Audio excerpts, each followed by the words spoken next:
up, mates? Welcome back to my channel. It is Big Momma Mo here, and I am so happy that you are tuning in. Please take this moment to subscribe to the channel if you have not already, and tune in to this awesomeness that's about to go down.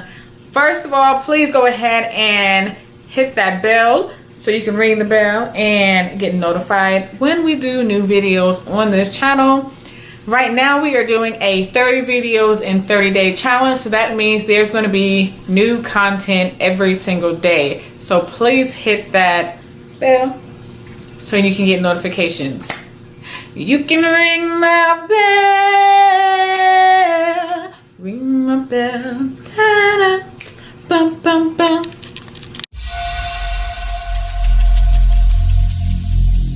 Every single day I'm gonna make something great. Today I will be giving 10 tips on how you can have and keep a positive mindset each and every day. This is just the basics for beginners, but I am sure there's something here for everyone. Number one is make sure that you're optimistic in every situation. So I wholeheartedly believe that in every negative situation, there is a positive connotation. There's a positive connotation, and there's a lesson in each and every event and situation and experience that we go through in our day-to-day life.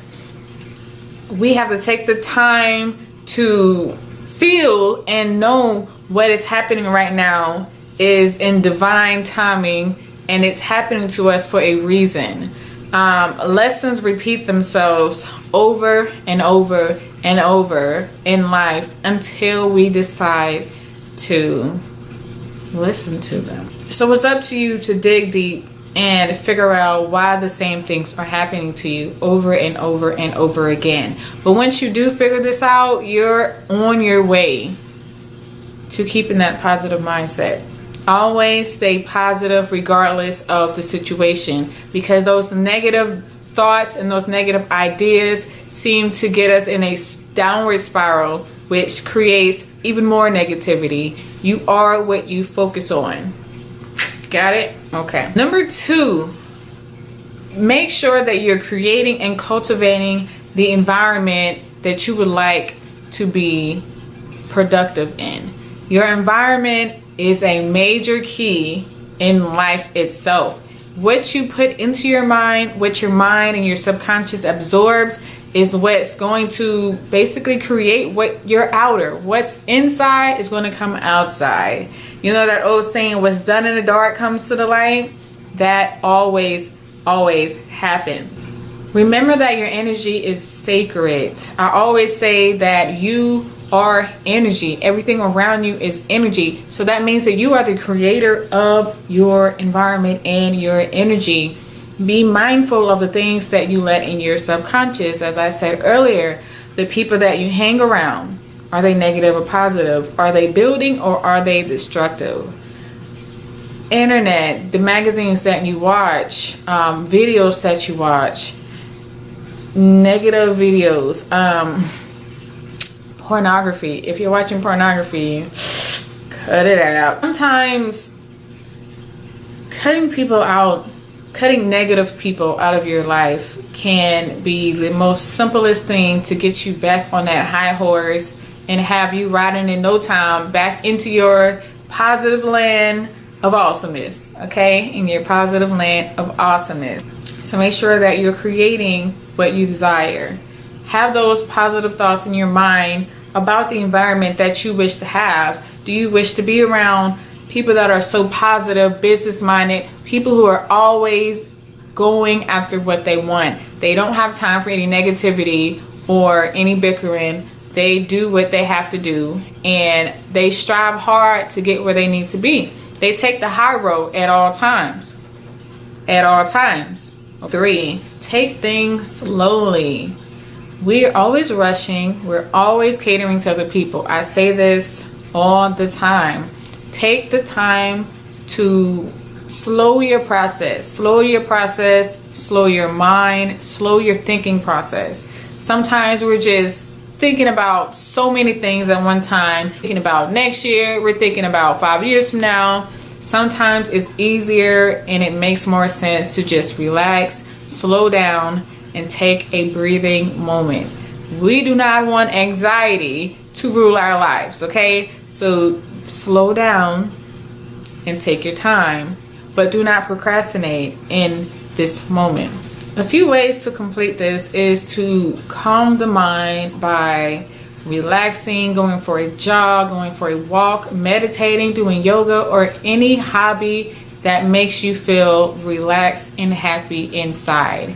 You need to rejuvenate that inner space so you have time for yourself and you're able to function properly without feeling the need to rush and go through life. Life is short. It's something that we need to enjoy. Number 4, don't allow small, simple tasks to become unreachable. This seems to happen on a daily basis, especially when we have a ton of things to do. When we're overwhelmed with stress and negativity, it becomes a lot easier for us to perceive a simple task to become a mountain of anxiety. And what we want to do is make sure that we are not allowing that to take place. So again, stop what you're doing and relax and breathe. When you breathe like that, everything comes back to center and it's worth it. It's worth taking those little moments to just breathe. Get your mind right. Get your mind back where it needs to be so you can get what you have to get done. Don't allow those small things to become big things. Take it one step at a time.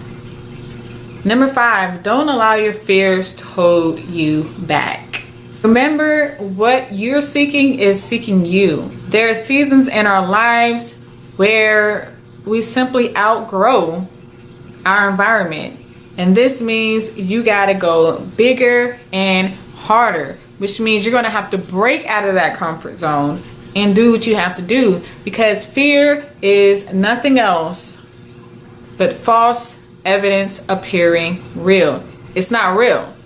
It's not real at all. It's something that you have in your mind that you think is fearful. You have no reason to be fearful. If it's not hurting you or physically harming you or mentally harming you, then it's nothing.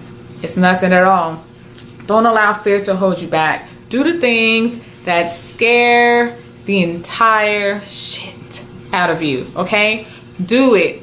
Just do it. You know, like Shia LaBeouf said, just do it. Just do it. Just do it. Just do it. Just do it. Just do it. Just do it.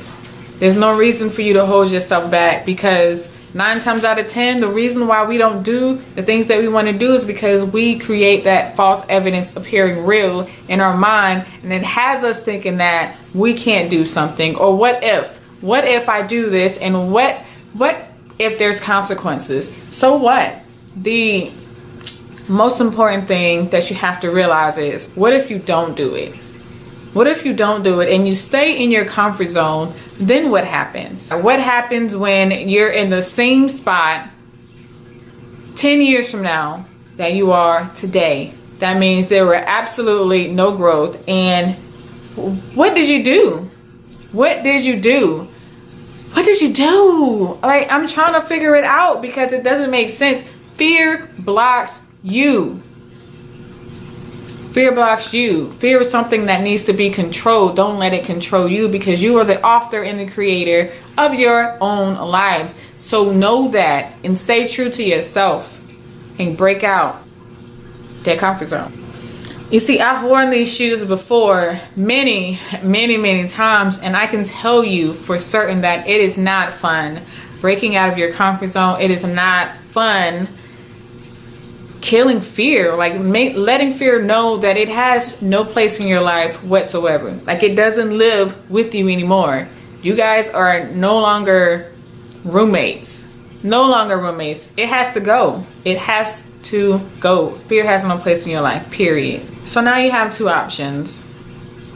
Break out of your comfort zone and live the life that you desire, or stay where you're at and live complacent. Which route will you choose? Number 6, add value and positivity to another person's life. There's this thing called karma, this beautiful Sanskrit word that you hear and you see written everywhere.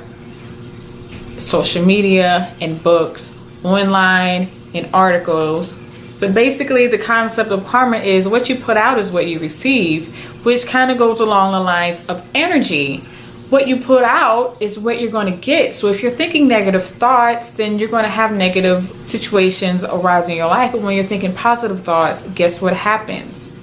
You're going to have positive situations. You're going to meet positive people, and you're going to have positive thoughts about yourself and others. Now, there are some people who believe in this concept, and there are some who do not.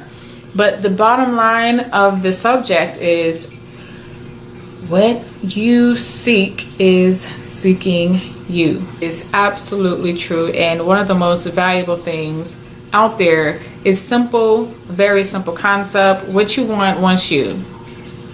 What you want wants you. Think only high vibrational thoughts about yourself and others and your situation and your environment, and watch your entire life change from just positive thinking alone. Just positive thinking alone. You know, the world revolves around negativity. If you look online and you look on Facebook and different outlets, you will see that, especially on the news, you will see that it's the negative things that get the most attention in life versus the positive. Here are 2 simple ways to add value to another person's life. Number 1, sharing is caring. If you have something to give that is valuable, whether it's tangible or not, give it out of the kindness of your heart. Out of the kindness of your heart. Number 2, help a friend out. You know, we all have a moment where we need help. So why not put some sunshine on someone's thunderstorm, on someone's rainy day? Help a sister or a brother out. This includes strangers, because you never know how that small little deed can change someone's life. Proper nutrition and sleep are vital to everyday life, and we cannot forget about their best friend, exercise. It's scientifically proven that exercise can boost your mood, no matter how minuscule you may think the exercise may be, whether it's walking, jogging, or doing a complete HIIT exercise. Don't discount the power of exercise. So these are 3 pillars to assist you with your everyday life. They may seem, small in value right now, but I promise and assure you that if you consistently have proper nutrition, get good sleep, and exercise on a daily basis, you will see and reap the benefits. Number 8, learn to take constructive criticism. Now, I did say constructive criticism. This does not mean let someone walk over you and talk to you any kind of way. Constructive criticism is going to be respectful and courteous. So the person that is speaking to you and giving you constructive criticism should be coming to you from a place of assistance to help you out and help you become a better person in general.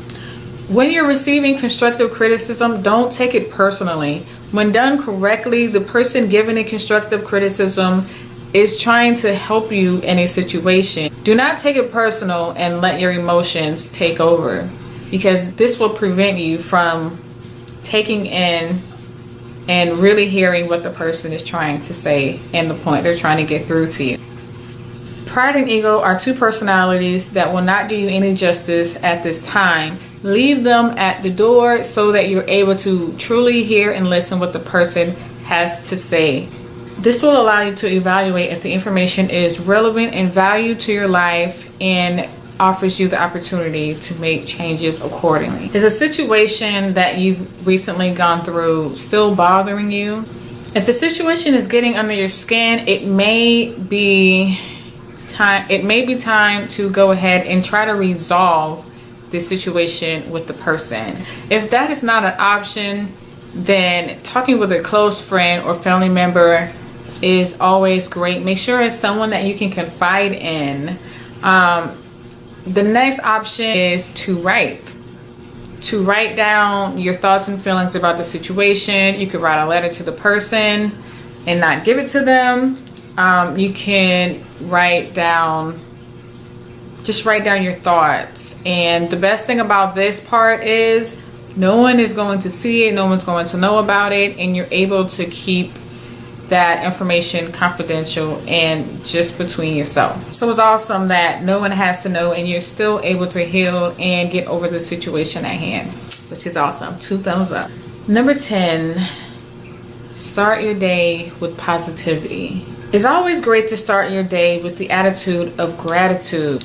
Every morning should be a habitual, ritualistic routine of positive thinking and actions to get you started on your non-procrastinational goals and the things you have set forth for your day, and to get those goal-getting gears set in motion. At this point in your rising, there's no negative thoughts, there's no rushing and trying to figure out what you're going to do for the day, because when you first rise in the morning, your mind isn't scattered because it's been relaxed for a number of hours.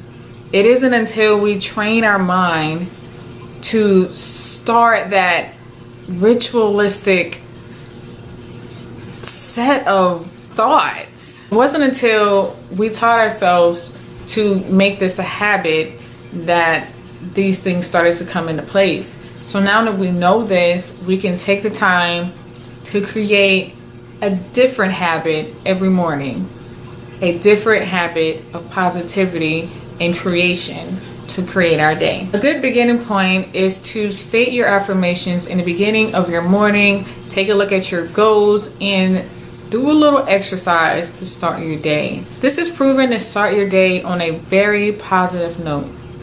Keep it flowing, baby. Number 11, be mindful. Be mindful of the thoughts that occur in your mind throughout the day. Try to control those thoughts. If you're thinking a negative thought, change it. Change the flow of that current. Change the flow of that current into a different direction. Worry less and be mindful of the thoughts and the energy that you allow within your mind and your body and spirit. When you're in tune, you notice and you realize what feels right and what doesn't. Use this as a guide point of what and what not to do throughout your day to stay positive and stay on a high vibration. And when those crazy negative thoughts come into mind, release them because they don't belong there.